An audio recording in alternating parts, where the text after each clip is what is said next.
AITA for not caring about my dad's cancer diagnosis. Messy AF because I'm on mobile. For context, I, 30F, am a product of my dad's infidelity. He lied to my mom about being single, they dated, he got my mom pregnant, she was given a heads up about dad's shadiness by one of her co-workers, my mom confronted him, and that was that. My mom took out a restraining order against my dad before I turned 1 because of his constant threatening to take me away, so I never met him and I've never been interested in doing so. Jump forward to 2018 and my mom told me she'd found my dad on Facebook and that they'd started messaging each other. She said he was looking forward to meeting me and that she'd set up a date for us to have dinner without asking if I was even interested in meeting him. I didn't feel comfortable being alone with my dad, but to avoid any drama with my mom, who lives with me, I caved and had dinner with him. It went well at first, but then he started bragging about all his money and his perfect daughters. It made me shut down and feel awful about myself.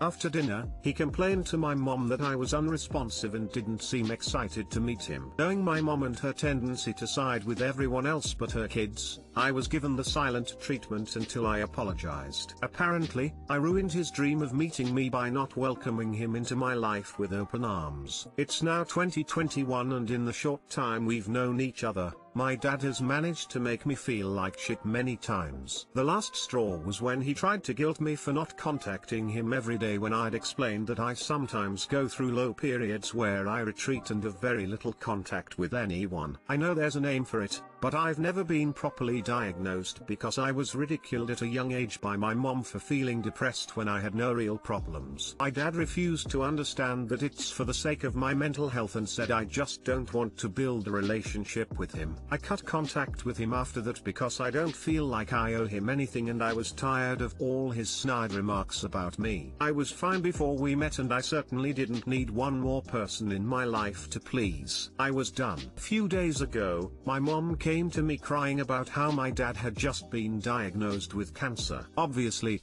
I feel bad for him because no one deserves that disease. But my mom now thinks I'm a monster for not crumbling to my knees in sorrow at the thought of possibly losing my dad. She's grown very close to him again over the past couple of years, so she thinks he's this great person that was only trying to get close to his long-lost daughter. But she doesn't know how manipulative he was trying to be with me. My mom isn't speaking to me anymore and probably won't until I contact my dad. I don't want to invite him back in though. I'm sorry he's going through this difficult time, but that's about it. Am I an asshole for not caring the way I'm supposed to? NTA. Does your mother live with you or do you live with her? Might be time to move. No one deserves the treatment you received not only from him but her as well. I am so sorry and hope you are eventually able to heal. ETA, holy cow. Thank you for my first award. Natar, but hun, your dad isn't the only manipulator in this scenario, your mom is too. Best go LC to North Carolina with them for a while. Edit. Thank you for the award. Deeply touched. NTA, this man is a total stranger to you. He kinda showed up and began to immediately manipulate you. You owe him nothing.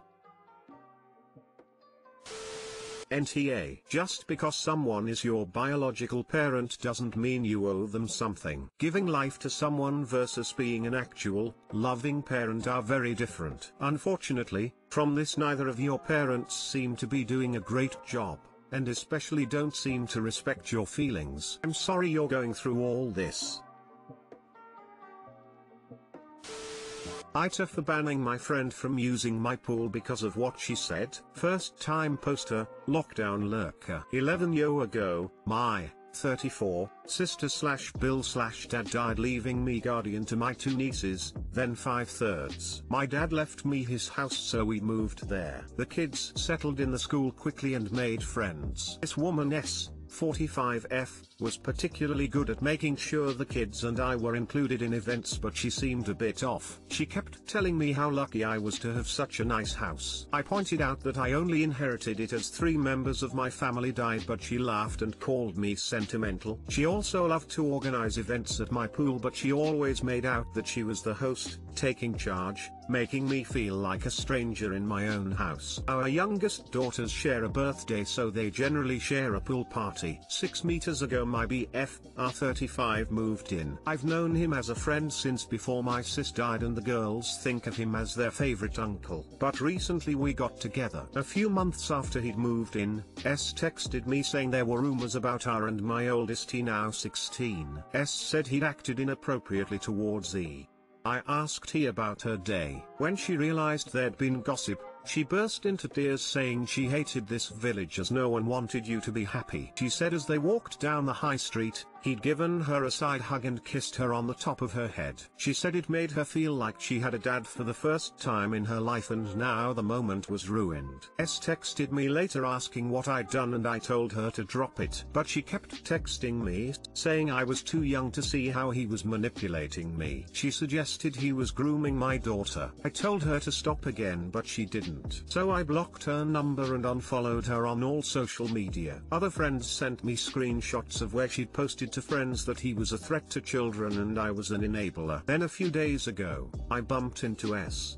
She was all smiles, telling me which date suited them best for the party and how all the village were looking forward to it. I said that due to COVID no pool parties were happening, and even if there were, surely as a mother she wouldn't want her kids to attend a gathering where a threat to children and his enabler were present. She said she didn't know what I meant. I said I could show her some screenshots if it would help. She said how much her daughter was looking forward to it, that I'd be selfish if I didn't let it go ahead. I said she should have thought about that before spreading false rumors. I said if my girl invited hers over, that was fine, but S was never to step foot on my property again. Afterwards she posted something on the community Facebook page about selfish income /chiz. It got taken down, but not before her friends left nasty comments. One of them texted me saying I should be nicer considering the circumstances, but I don't even know what that means. Anyway, I don't think I've been unreasonable, but clearly half the village think I'm TA. Am I? Update, well that blew up. Thank you for the awards, I really appreciate them. I'm trying to go through all the comments, but sorry if I don't reply. 1, and I will get legal advice and then decide what to do too. Friends seem to think S has damaged herself more than me. People have always given her leeway as she does do loads in the village and she is married to a total sh/t. But her post about incomers has offended loads of people, anyone who wasn't born here, and stirred up lots of ill feelings. 3. For those of you who say we should move, I have thought about it. But we can't really for 2 years until we get to a good point in the girls' schooling. It's under consideration. 4. I am going to message the one who told me to be nicer considering the circumstances, because I genuinely don't get what she means. 5. For those asking about my use of village, in the UK that's what we call places smaller than towns. Not sure what the precise geographical definition, you just know. It's not that usual to have an indoor pool in the UK, so I think that's why she's so obsessed with it. 5. I have thought about sending her a picture of me in the pool drinking a cocktail with a raised finger, but I think I would be TA then and it's probably not worth the hassle. NTA, steer clear of S and her drama. There is no winning with her and she will just drag you and the kids through the mud. You did a good job ending things. Keep those boundaries up. Thank you. I was shaking after I hate conflict. I'd talk to an attorney about slander. This kind of rumor can be dangerous. We're thinking about that, but thank you.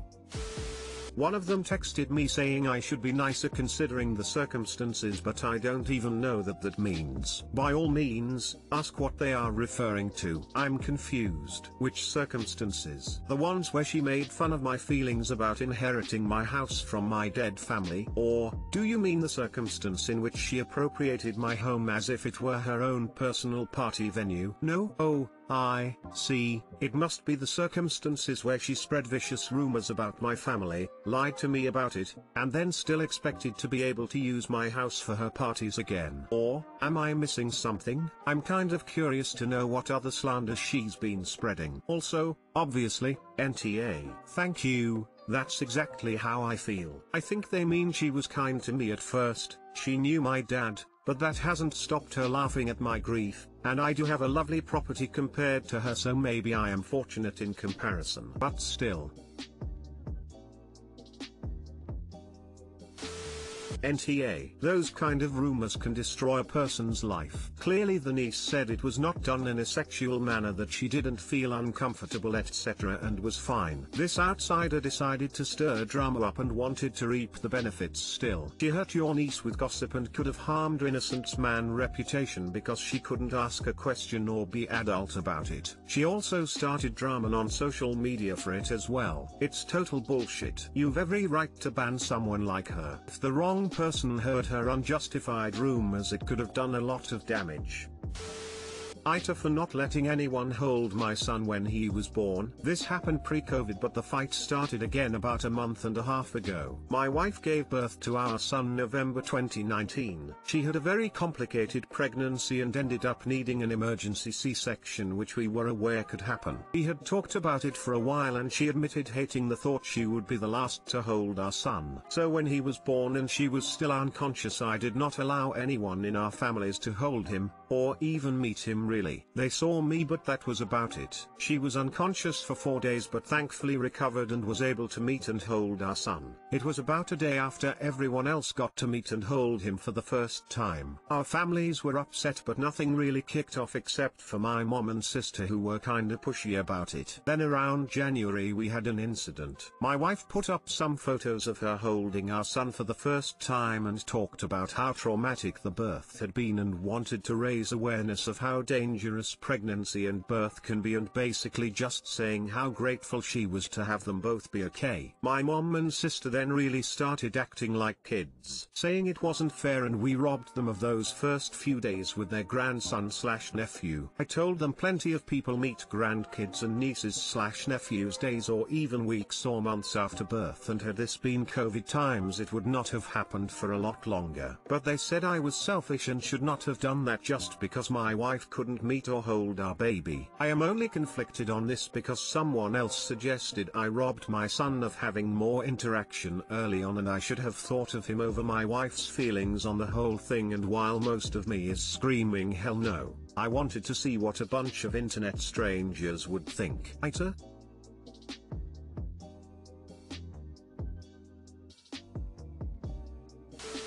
NTA, this hits home as a C-section mom who was given additional medication during the C-section without my knowledge or consent to calm me down. I was not in any way worked up. After a 26 hours labor that just put me to sleep, I remember very little of my daughter's birth and didn't hold her till hours later. When I awoke and finally held her, she had already been bathed and my parents had held her. Now, I'm not holding anything against my parents or husband. They didn't think anything of it. Still, 20 years later, when I see the first pictures of my daughter with my husband and parents and I'm not there, it stings a bit. I'd be fuming. So basically they sedated you after your C-section for no reason? I'd be so upset, and definitely bothered every time I looked at those photos. Question: your family really didn't question the fact that you were unconscious for hours after giving birth? The just because made me gasp. Just because the woman who carried him and risked her life to give birth to him hadn't held him yet? That's a hell of a just because, and you're damned right they needed to back off and wait. Tax 100.